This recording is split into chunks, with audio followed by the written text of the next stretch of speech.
Kita semua familiar dengan Bandara Soekarno-Hatta. Tapi mungkin kita lebih mengenal nama depannya saja atau bahkan menganggap itu hanya satu nama dan melupakan sosok di belakangnya. Tapi justru tanpa Hatta takkan ada bandara ini, Soekarno, bahkan bangsa ini. Dia salah satu pemikir terhebat yang bangsa ini pernah punya. Dialah Muhammad Hatta. Hatta itu sosok yang berbeda. Mungkin bisa dibilang juga gila. Ia lebih memilih mengangkut 16 peti bukunya dibanding 11 anak angkatnya. Kecintaan dia terhadap buku datang dari satu kejadian di masa kecilnya. Ia diberikan 3 buku oleh pamannya, di mana di sana ia menemukan bahwa ia bisa menjelajah ke mancanegara dan seolah mengobrol dengan tokoh-tokoh hebat dunia. Itulah hebatnya buku bagi Hatta, yang kemudian tumbuh besar, di mana buku berperan penting bagi hidupnya. Buku dan Hatta semakin tidak terpisahkan. Bahkan saat ia berkuliah di Belanda, kawan-kawannya pun sering meledek kalau Hatta lebih tertarik pada buku dibanding perempuan. Keisengan itu semakin menjadi ketika mereka menjebak Hatta dalam sebuah kencan dengan gadis cantik asal Polandia. Konon katanya, gadis ini bisa menggetarkan hati pria manapun. Tapi tentu saja, Hatta bukan pria biasa. Cintanya akan buku dan tanah air membuatnya bersumpah untuk tidak menikah sebelum Indonesia merdeka. Ya, ia memilih fokus membela tanah airnya lewat organisasi pemuda bernama Perhimpunan Indonesia. Organisasi ini bagai wahana perjuangan Hatta di negeri Belanda. Di koran-koran, ia menulis kritik dan pemikiran yang lebih tajam dari peluru senapan. Tulisan-tulisan itu bikin Belanda ketar-ketir. Berani-beraninya seorang Bumiputra melawan, apalagi di negeri sang penjajah itu sendiri. Hatta lalu disergap, ditangkap karena dianggap menghasut kerusuhan. Akankah Hatta menyerah?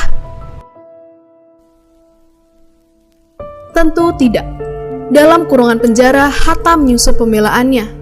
Lalu dalam ruang sidang yang mencekam, Hatta balik menghantam melalui pembelaan yang ia nyatakan dengan lantang dan tanpa keraguan. Hatta menuntut Indonesia harus merdeka. Dia mengguncang hati lawan dengan pidatonya yang menggelegar. Hatta dibebaskan dan pemimpin baru telah dilahirkan. Kabar tentang anak bangsa yang mengguncang Belanda menggema hingga ribuan kilometer jauhnya. Kelak, mereka akan bersanding bersama sebagai Dwi Tunggal yang memproklamasikan kemerdekaan negara Indonesia. Muhammad Hatta bukan hanya sekedar orang yang berada di belakang proklamator kita. Mereka berjalan beriringan dengan hubungan yang memang penuh benci tapi cinta. Terkadang mereka bertengkar hebat lewat kolom-kolom di media massa, saling mendebat pemikiran yang tak jarang berseberangan ketika Hatta mundur perlahan ketika perbedaan itu semakin sulit untuk disatukan. Tapi di balik itu semua, mereka adalah sahabat karib, pasangan sehati yang namanya sulit dipisahkan dalam sejarah perjuangan Republik ini. Hatta selalu setia bahkan sampai penghujung hidup sang sahabat yang sangat dicintai olehnya, Soekarno. Dah teman-teman, sudah menyimak tayangan tadi ya? Sekarang saatnya kita menjawab pertanyaan ini.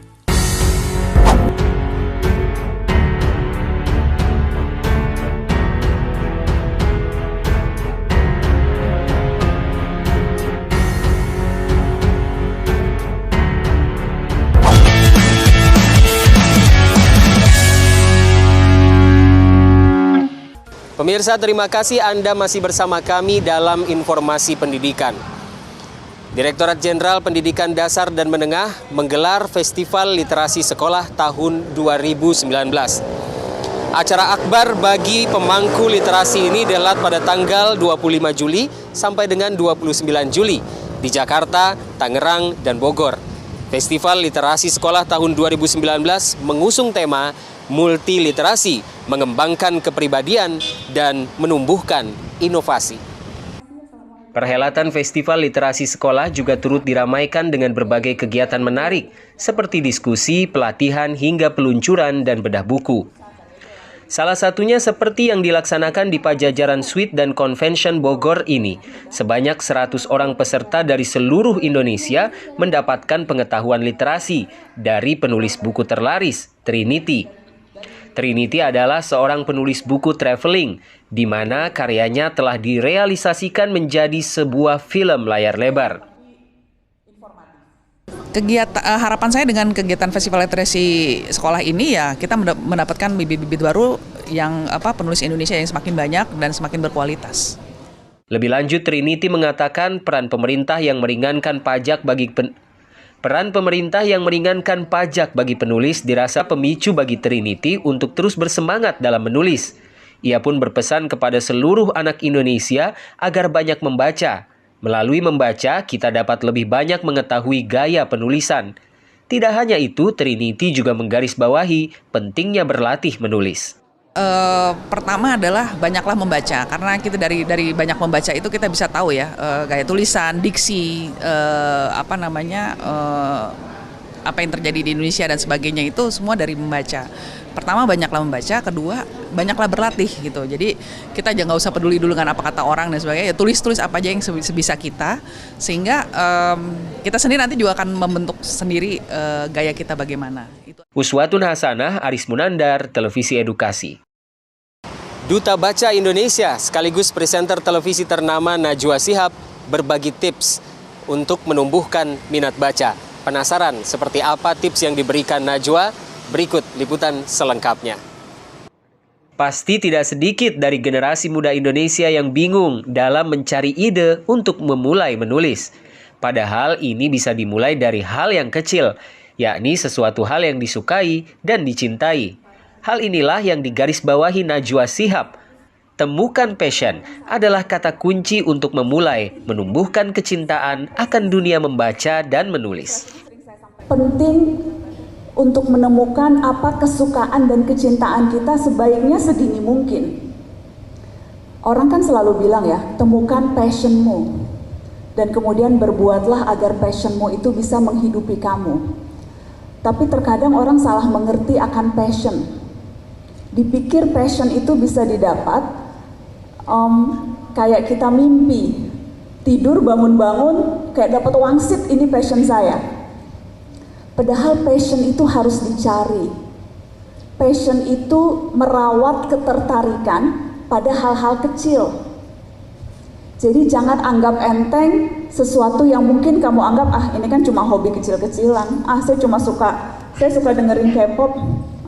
Suka BTS. Saya ngefans sama Lisa Blackpink. Itu kecil, nggak mungkin itu jadi passion saya. Jangan anggap enteng loh.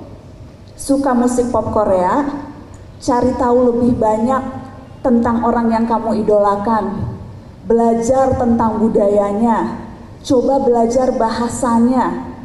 Siapa tahu bisa dapat beasiswa sekolah di sana. Lebih lanjut, Najwa Shihab juga menekankan akan dampak dari negara yang telah berliterasi, yakni dapat bersaing dengan negara maju lain di kancah internasional. Najwa pun berpesan hanya memerlukan satu buku untuk dapat jatuh cinta dengan membaca. Cari buku itu dan mari jatuh cinta. Uswatun Hasanah, Aris Munandar, Televisi Edukasi. Duta Baca Indonesia Najwa Shihab mengatakan, rendahnya indeks literasi Indonesia salah satunya disebabkan oleh rendahnya akses terhadap bahan bacaan. Najwa menyebutkan, akses terhadap bahan bacaan hingga ke pelosok daerah belumlah terpenuhi. Hal ini diungkapkannya dalam acara Festival Literasi Sekolah di Pajajaran Suite dan Convention Bogor, Jumat 26 Juli 2019. Najwa menggarisbawahi terdapat beberapa cara untuk mengatasi rendahnya minat membaca masyarakat yang diakibatkan oleh rendahnya akses terhadap bahan bacaan. Perlu adanya kebijakan negara yang spesifik dan mendorong, seperti halnya dana desa yang bisa digunakan sebagiannya untuk membangun perpustakaan di desa-desa, ataupun membeli buku yang berkualitas. Tidak hanya itu, perlu diadakannya pelatihan membaca maupun menulis kepada para guru PAUD. Yang sering dilakukan pertama adalah memastikan akses terhadap bahan bacaan itu terjangkau sampai ke ujung-ujung. Karena kerap kali argumen yang juga kita dengar adalah bukan minat bacanya yang rendah, tapi akses terhadap bahan bacaannya yang tidak ada. Bagaimana orang mau suka main bola kalau bolanya nggak ada? Bagaimana kita bisa cinta baca kalau bukunya yang ada pun tidak menarik bahkan untuk dibuka? Jadi pertama itu, mari memastikan akses terhadap bahan bacaan bisa dijangkau sampai ke pelosok-pelosok. Cara memastikannya bagaimana? Yang paling efektif dan efisien lewat kebijakan negara. Karenanya mari sama-sama kita mendorong kebijakan yang dikeluarkan oleh negara, memastikan anak di paling pelosok sekalipun bisa dapat kesempatan untuk menikmati buku-buku yang bagus. Adapun hal lain yang dapat dilakukan adalah dengan memanfaatkan perangkat gawai yang dimiliki. Pasalnya, penelitian menyebutkan bahwa hampir setengah populasi penduduk Indonesia telah memiliki perangkat teknologi informasi. Uswatun Hasanah, Aris Munandar, Televisi Edukasi. Pemirsa, informasi tadi mengakhiri jumpa kita kali ini. Semoga semua yang kami sampaikan, Pemirsa, informasi tadi mengakhiri jumpa kita kali ini. Semoga semua yang kami sampaikan dapat bermanfaat. Saya Salehuddin Al-Ayubi beserta kru yang bertugas mohon undur diri. Tetap saksikan terus tayangan Televisi Edukasi karena kami menyajikan tayangan yang santun dan mencerdaskan. Majulah pendidikan dan kebudayaan Indonesia dan majulah Indonesia. Ada banyak banget manfaat dari baca buku. Nah, dalam video ini saya akan mengulas pada Anda 7 alasan kenapa kamu harus membaca buku. Insya Allah selesai dari nonton ini meningkatkan keinginan Anda untuk membaca buku. Suka baca buku nggak?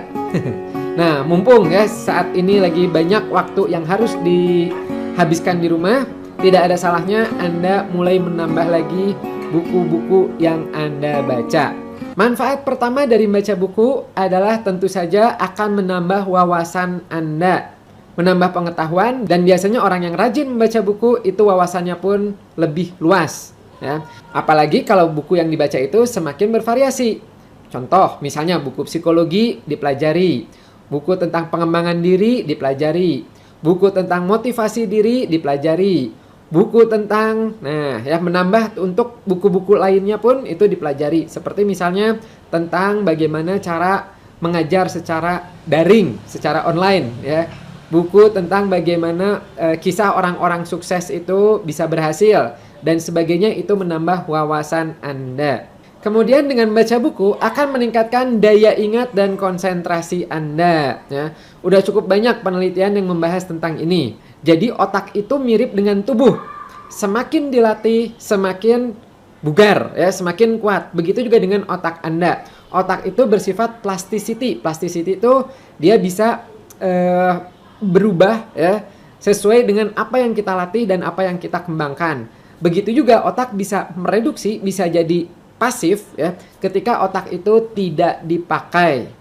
Nah, semakin Anda rajin baca buku, semakin Anda banyak buku yang Anda baca, maka di saraf-saraf di otak, ya, neuron-neuronnya itu akan semakin banyak yang terjalin. Dan situ memungkinkan Anda untuk semakin tinggi daya ingatnya dan juga konsentrasinya. Berikutnya yang ketiga adalah manfaat dari baca buku adalah meningkatkan jumlah kosakata Anda. Semakin Anda banyak baca buku, semakin menemukan kosakata baru, ya. Ada bahasa-bahasa baru, ada istilah-istilah baru. Nah, itu bisa menambah perbendaharaan vocabulary Anda, ya gitu. Nah, untuk mengetahui seberapa banyak kosakata yang Anda miliki, tidak ada salahnya bisa dilatih dengan mengerjakan games seperti teka-teki silang, tebak kata, ya, itu bisa membantu Anda mengecek seberapa banyak kosakata yang Anda kuasai. Juga game-game sinonim atau anonim, ya, itu bisa membantu juga. Install aja di handphone, sekarang udah banyak ya permainan-permainan yang mengasah kosakata Anda. Berikutnya, manfaat dari Anda membaca buku adalah meningkatkan kemauan berpikir analitis Anda. Ya, jadi dengan banyak baca buku, ya, itu otak-otak Anda itu akan dipaksa untuk semakin aktif dan juga kemampuan untuk memecahkan masalahnya pun biasanya meningkat. Disebutnya kalau dalam psikologi adalah coping strategi, ya, menyelesaikan masalah-masalahnya itu akan meningkat. Detektif-detektif itu biasanya rajin baca buku, ya. Kemudian orang-orang sukses, ya, itu Hampir semuanya itu membaca buku. Bill Gates, Steve Jobs, dan sebagainya itu baca buku. Buku tuh udah jadi makanan sehari-hari mereka. Berikutnya, dengan Anda rajin baca buku, itu juga bisa meningkatkan empati Anda. Ini ada penelitian menarik dari The New School of Social Research. Itu menyebutkan bahwa dengan membaca buku, terutama buku-buku fiksi, itu dapat membantu seseorang untuk memahami apa yang dipikirkan oleh orang lain dan emosi yang disajikan. Jadi ini bagus ya untuk melatih emotionsnya Anda. Baca buku. Kemudian ini yang saya suka adalah ternyata dari penelitian adalah ketika orang itu rajin baca buku, ternyata bisa mengurangi tingkat stres hingga 60%. Baca buku itu bisa mengurangi denyut jantung ya, jadi kalem, relax gitu. Sehingga ini berdampak juga pada kesehatan tubuh ya, karena tidak banyak stresnya. Baca buku ya. Kemudian satu lagi adalah dengan Anda rajin baca buku, itu bisa mengurangi potensi ke arah Alzheimer, terhindar dari Alzheimer. Kalau dari penelitian yang saya baca itu lumayan, sampai 2,5 kali lebih rendah dibandingkan orang yang jarang baca buku. Nah, apa sih Alzheimer ini? Alzheimer tuh biasanya mudah lupa, mudah pikun ya, suka disebutnya pikun. Alzheimer nih kalau dari yang saya baca lagi itu tidak bisa disembuhkan, tapi bisa dicegah. Nah, dicegahnya bagaimana? Nah, salah satu cara yang efektif untuk mencegah Alzheimer itu adalah dengan baca buku. Ini kalau saya ngelihat dari analitis di YouTube-nya saya ini, paling banyak penontonnya adalah usia dari 18 tahun sampai 35 tahun. Berarti usia-usia kurang lebih masih remaja akhir atau dewasa awal ya. Mumpung usianya masih muda, banyaklah baca buku sehingga terhindar dari Alzheimer ini. Bagaimana nih kalau Anda ternyata umurnya sudah 50 tahun lebih? Tidak ada salahnya baca buku ya. Siapa tahu bisa membantu Anda untuk ya tadi ya, dari 7 alasan ini. Salah satunya adalah mengurangi Alzheimer-nya. Sedikit cerita, guru besar saya ya di grafologi namanya Bu Erika Karos, itu umurnya Juli nanti itu adalah 90 tahun. Dan beliau itu hampir setiap hari baca buku. Itulah kenapa setiap kali saya komunikasi dengan beliau ya, membahas kasus-kasus tentang psikologi, tentang grafologi, meskipun umurnya udah 90 tahun tapi luar biasa encer otaknya, luar biasa dinamis ya, luar biasa lengkap. Bahkan di umur 85 tahun ya, berarti 5 tahun yang lalu itu beliau menemukan obat untuk kanker ya gitu di Amerika, di California sana. Kemudian udah gitu dipatenkan. Kebayang ya, umur 85 tahun menemukan obat untuk kanker. Gitu. Nah, mari kita sama-sama perbanyak baca buku. Semoga kita semua mendapatkan manfaat-manfaat dari baca buku tersebut. Nah, apabila video ini bermanfaat ya, maka jangan lupa di-subscribe, dipencet loncengnya, dan di-sharing ke yang lain. Karena video-video yang kami bikin ini spesial kami bikin itu untuk meningkatkan wawasan dan ilmu pengetahuan buat Anda. Dah teman-teman, sudah menyimak tayangan tadi ya.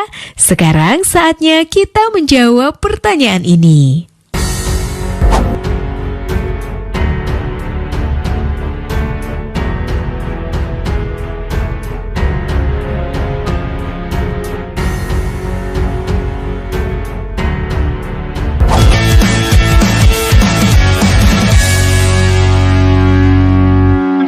Pada sebuah studi di 61 negara, Indonesia menempati ranking 60 setelah Thailand dan sebelum Botswana dalam hal minat baca.